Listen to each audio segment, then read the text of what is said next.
Cimoooooooo! What's going on, guys? It's Cimo. So today I'm bringing to a card discussion on Dragun of Red-Eyes. Now I want to apologize in advance. I'm still recovering from being sick over the past week. I felt like absolute death for the first 4 days of being sick, and I couldn't even leave my bed, but we're definitely over the worst of it, and we should be back to normal very soon. So this card is incredibly powerful, and from a competitive standpoint, it's probably going to warp the format on release. Now, before I get into it, I do want to let you guys know that I am actually releasing a new shirt design. A lot of you guys liked my previous one, the Everyday I'm Summoning one, which I am still selling on Teespring, but this one's going to be on Teespring as well. It's going to be a gold foil design, actually, which is pretty neat, and it says max rarity on it for all of you shiny cardboard lovers out there, so I thought it'd be pretty funny just to go ahead and show your love for max rarity in the form of a shirt. Now, this design's only going to be available for 3 weeks, and then it's gone. They don't do these foil printing shirts very often, and I had the ability to have them do that. So if you are interested in getting one of these shirts, definitely get it while you can, because you're not going to have long to do so. So links are in the description if you're interested,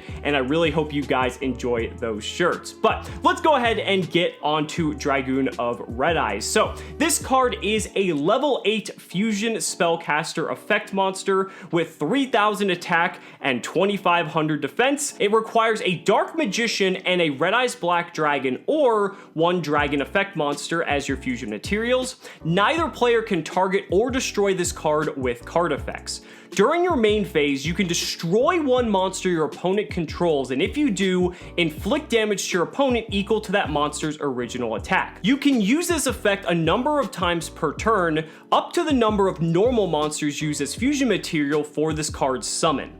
Once per turn, when a card or effect is activated as a quick effect, you can discard 1 card, negate the activation, and if you do, destroy that card. And if you do that, this card gains 1,000 attack.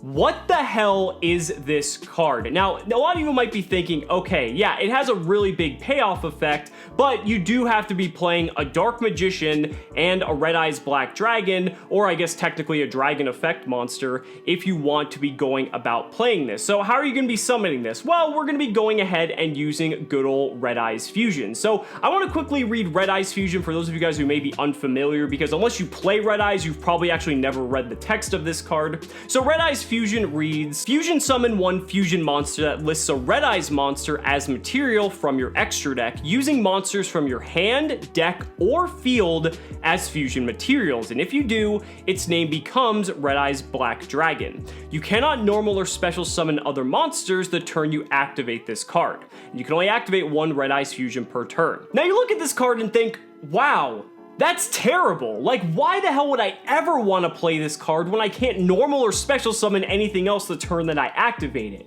Well, let's just say there's a way that we can bypass that in true Yu-Gi-Oh form and makes it so that you can pretty much play any deck that you want and still be able to have access to Dragun of Red-Eyes. And that is thanks due in part to a brand new Link monster known as Pro-Play Verde Anaconda. So let's go ahead and read this card for those of you guys who are unfamiliar with it as well. It is a Link 2 Dark Plant Link effect monster with bottom left and bottom right arrows, and it has 500 attack. It requires 2 effect monsters, keep that in mind, and you can target 1 face-up monster on the field. It becomes dark until the end of this turn. You can pay 2,000 life points and send 1 polymerization normal or quick play spell or fusion normal or quick play spell from your deck to the graveyard. This effect becomes that spell's effect when this card is activated. For the rest of this turn after this effect resolves, you cannot special summon monsters. You can only use this effect of Pro-Play Verde Anaconda once per turn. So that pretty much sums it up right there. So what you're gonna do is you're gonna take 2 of your effect monsters, go into Pro-Play Verde Anaconda. You're going to use Anaconda's effect, pay 2,000 life points, send a copy of Red-Eyes Fusion from your deck to the graveyard. Pro-Play Anaconda copies the effect of the Red-Eyes Fusion, and now you're able to summon Dragun of Red-Eyes directly to the field. Now, the thing is, because Anaconda is copying the effect of the Red-Eyes fusion, it's not the card activating, it's copying the effect part of the fusion spell, so it's going to use and resolve that part of the effect, but you're not under any of the stipulation of Red-Eyes fusion of not being able to normal or special summon, because you're not activating Red-Eyes fusion, you're just copying the effect of it, and that's how you're able to bypass the stipulation of not being able to normal or special summon the turn you activate Red-Eyes fusion. Now, what's crazy about this is that this now becomes essentially like a Nightmare Mermaid of sorts, where you're able to, as like a second or third line play, if any of your plays get interrupted, or like your second line plays get interrupted by like your opponent's hand traps or any sort of disruptors they may have, as long as you have 2 effect monsters on the field, you can go ahead and link them up into Anaconda, and then you can just immediately, at the very least, end on a Dragoon of Red-Eyes, and it's going to be very difficult for your opponent to probably play through that just because of how oppressive of this card is. Now, Dragoon of Red-Eyes isn't exactly like an Apocryphal Towers, like it's not invincible, but it's annoying enough for your opponent to deal with that they're going to have very specific cards in their deck or extra deck or even side deck for that matter to be able to deal with it. Otherwise, they just might have to be forced to scoop because they might have no appropriate way to deal with it. Not only can it not be targeted by card effects, it can't be destroyed by card effects, and if that weren't enough, it has the built-in effect negation on top of that. So even if your opponent finds one of these very niche ways to deal with the Dragoon of Red-Eyes, it's going to be difficult for them to actually connect because they can just hold that negation for the first actual legitimate out that may be threatening the Dragoon of Red-Eyes, because they're not just going to just immediately negate the first thing you throw out, because unless the Dragoon is actually being threatened, there's no purpose for them to use that negation unless they're trying to like seal out the game because they know you don't really have many answers based off of the current board state. But the fact that it has all of this going for it is what makes the card so powerful, in addition to being a 3,000 climbing up to a 4,000 attack body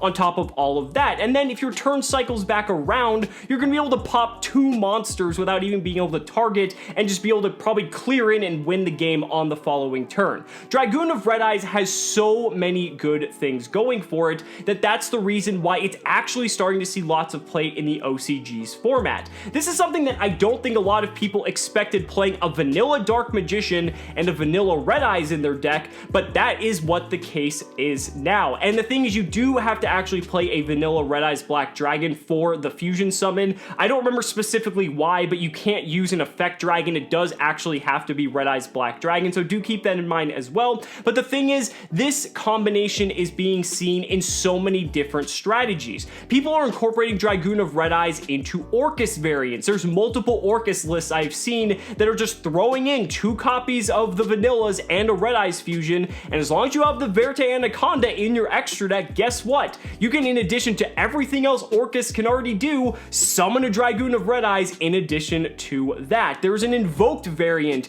that can summon out Dragoon of Red-Eyes. I've seen Altergeist playing it, Subterror, Burning Abyss. There's even a deck that's kind of just focused on turboing out Dragoon of Red-Eyes as quickly as possible because it is that oppressive of a card. It's not the most oppressive card we've ever seen. We've definitely had much worse, but the card is impactful enough that it forces people to deck build in a different way to appropriately counteract the fact that Dragoon of Red-Eyes is in the format. Now, as powerful as a card as this may be, it is definitely not the end-all be-all. There are plenty of weaknesses, and that's what I want to discuss next. So, first and foremost, you have to run 3 bricks in your deck to incorporate this combination. You have to play a Dark Magician, a Red-Eyes Black Dragon, and Red-Eyes Fusion. Now, the thing is, drawing any of these cards isn't necessarily bad. If you draw either of the vanillas, it's okay because you can still send them from your hand when you're copying Red-Eyes Fusion's effect. Now, if you draw Red-Eyes Fusion, that's probably the worst of the 3 because you can't really get it out of your deck then